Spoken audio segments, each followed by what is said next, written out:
How to fix Roblox voice chat not working. Hello everyone, welcome to this channel. I'm Emily and I'm here to help you out today. So without any delay, let's get started.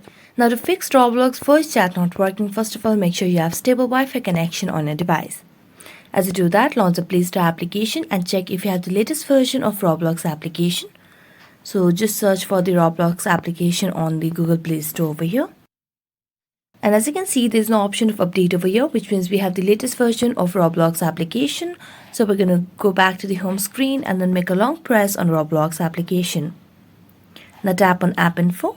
As you tap on App Info, it will lead us to a new page where you'll be able to see the option of Clear Data at the bottom right corner of the screen. So tap on Clear Data and here tap on Clear Cache and then tap on OK. As you do that, now you can just relaunch the Roblox application and this might help you fix the issue.